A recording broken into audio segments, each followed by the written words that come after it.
નડિયાદની સરકારી કન્યા છાત્રાલયમાં વિદ્યાર્થીનીઓની સુરક્ષાને લઈને સવાલો ઉઠી રહ્યા છે।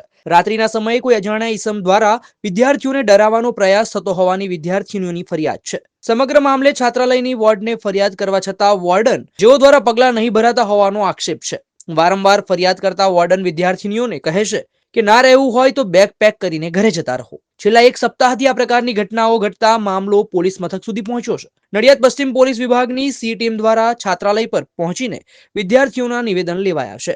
મામલો ઉચ્ચ કક્ષા સુધી પહોંચતા સમાજ કલ્યાણ વિભાગના નાયબ નિયામકે સ્થળની મુલાકાત લીધી છે। છાત્રાલયમાં ફરજ બજાવતી વોર્ડન મહિલાએ સ્પષ્ટતા કરી છે। ઓકે, મારું નામ છે શ્રીમાળી અંજલિ મહેશભાઈ એન્ડ છાત્રાલયમાં એ પ્રોબ્લેમ છે કે કોક 25 તારીખથી રોજ હેરાન કરે છે।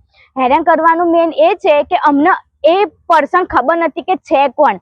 હવે અમને ખબર હોય તો અમે ઓલરેડી મેડમને કહી દઈએ કે પર્સન છે કોણ। મેડમને અમે અમારા વોર્ડનને જાણ કરીએ છીએ કે આ પર્સન કોણ છે, તો મેડમ અમારા સિક્યુરિટીને એવું કહે છે કે આ છે ને કે છોકરીઓ અંદર ધતિંગ કરે છે।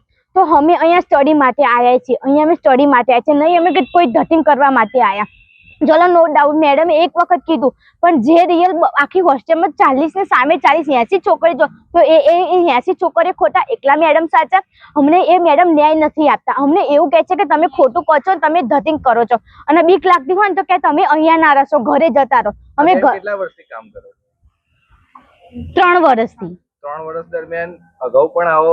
ના, ફર્સ્ટ વખત જ થયું છે બીજા। હા, અને અહીંયા અમે 2 વર્ષથી આ હોસ્ટેલમાં આવ્યા છીએ, નકર આ હોસ્ટેલ બીજી જગ્યાએ શિફ્ટ હતી। તો અમે એવું કહીએ છીએ કે મેડમ તમે અમારા વોર્ડન છો, એક સ્ત્રી છો, તો અમારી પ્રોબ્લેમ એક સોલ્યુશન નહીં કરી શકતા તમે? અને એવું કહે છે કે તમારા કોકનો બોયફ્રેન્ડ હશે। બોયફ્રેન્ડ નો ડાઉટ, ચલો નો ડાઉટ કોકનો હશે, પણ એવું ડાયરેક્ટ એવું કેમ કહી દે છે કે તમારો જ બોયફ્રેન્ડ હશે? કોઈને કોઈ ચોર બોય હોય, કઈ પ્રોબ્લેમ હોય, એ બી હશે તો પ્રોબ્લેમ સોલ્વ ના કરી શકે? બસ અમારી માગણી એ છે કે વોર્ડન એક તો ચેન્જ જ કરો, કારણ કે એમની લેંગ્વેજ એક બી સારી જ નથી। કમ્પ્લીટ એમને કોઈ પર્સન સાથે શું વાત કરવી એ એમને ખબર નથી પડતી। અને બીજું એ છે કે જે આ પ્રોબ્લેમ થાય છે એનું સોલ્યુશન કરી શકે તો બહુ જ સારું છે। નાનો અમને ન્યાય જોઈએ છીએ। હું deputy director schedule cast welfare છું, અને આપણે જે છાત્રાલય છે એ અમારા હસ્તકની છે, સરકારી કન્યા છાત્રાલય છે, નડિયાદ ખાતે આવેલ છે। ખાસ કરીને 50 જેટલી અહીંયા યુવતીઓ છે જે લોકોના પર એમ કે આ પ્રકારની જે પ્રવૃત્તિ છે શું તમે આપણે જે છાત્રાલયનો પાછળનો ભાગ છે જ્યાં નહેર નીકળે છે ત્યાંથી પાછળ આપણે જે વિલાયતી નળિયા પડ્યા છે ત્યાં કોઈ રાતે અવાજ કરતું હતું। આપણને જાણ થઈ એટલે આપણે જે સિક્યુરિટી વધારી દીધી હતી અહીંયાની। ત્યારબાદ આપણે જે નજીકનું આપણું પોલીસ સ્ટેશન છે એમને જાણ કરેલી, તેમજ આપણે જે ટોર્ચની બધી વ્યવસ્થા કરીને અહીંયા રાખેલ છે। હાલ આવું કોઈ બનાવ ના બને તેની તકેદારી રાખવામાં આવેલ છે, અને પોલીસ પાર્ટી પણ અહીંયા હાજર છે। વિદ્યાર્થીઓનો જે મુખ્ય આક્ષેપ છે કે વોર્ડન એ લોકો સહકાર આપતા નથી, એ લોકોની વાત સાંભળતા નથી, એ બાબતે શું? નહીં, વોર્ડનને પણ આપણે સૂચના આપી છે કે ભાઈ રાતના સમયે અહીંયા હાજર રહેવું, તેમજ જે આપણી પાસે ટોટલ 3 સિક્યુરિટી ગાર્ડ છે, લેડી સિક્યુરિટી ગાર્ડ, તેઓ પણ અહીંયા રાતે હાજર રહે છે, અને કોઈ અનિચ્છનીય બનાવ ના બને તે માટે આપણે પોલીસ પાર્ટીને પણ જાણ કરી છે। મારું નામ દીપ્તિબેન ગુરજભાઈ મોગરિયા, અને હું અત્યારે હાલમાં સરકારી કન્યા છાત્રાલયમાં 3 વર્ષથી અહીં આગળ જોબ કરું છું। અને જે અત્યારે ઘટના બને છે આ 3 વર્ષમાં જે ઘટના બની નથી એ અત્યારે થાય છે આ 2-3 દિવસથી અસામાજિક તત્વોના કારણે। અને છોકરીઓ જે મારી જે વોર્ડનને વર્તનનો જે આક્ષેપ કર્યો છે એ તદ્દન ખોટો છે, કારણ કે અસામાજિક તત્વોના કારણે મેં એમની જોડે એવું શું વર્તન કર્યું કે છોકરીઓ મારી જોડે આવો આક્ષેપ કર્યો? ના, આ ખોટું છે, કારણ કે એ જે પહેલા દિવસે થયું ને એના બીજા દિવસે જ હું હાલમાં આવી ગઈ હતી, અને અમારા સર હતા એ સરને બી વાત કરી તો એમને 10 વાગે હાજર થઈ ગયા, ને છોકરીઓ બી 2 છોકરીઓને બી એમને બોલાવીને બી વાતચીત કરી, જે થયું એ ઘટના બની એ બધી, જે કેટલા વાગે થયું, કેટલા સમયે થયું એ બધી માહિતી સાહેબે લીધી, ને કહ્યું કે હા કે આપણે આ પ્રમાણે પોલીસ સ્ટેશનમાં જાણ કરીશું, અને એ પ્રમાણે અમે લેટર બી લખી દીધું। અને એ જે કહે છે કે અત્યાર સુધી કોઈ એક્શન લીધી નથી એમ કહેવા માંગે, પણ અમે એક્શન લઈએ અમે છોકરીઓને પૂછી ના કરીએ, કારણ કે અંદર છોકરીઓ મોબાઈલ તો રાખતા હોય અને એમનો ટાઈમ ફિક્સ હોય, જે 1:45 થી 3 વાગ્યાનો સમય હોય એ સમયની અંદર જ થતું હોય।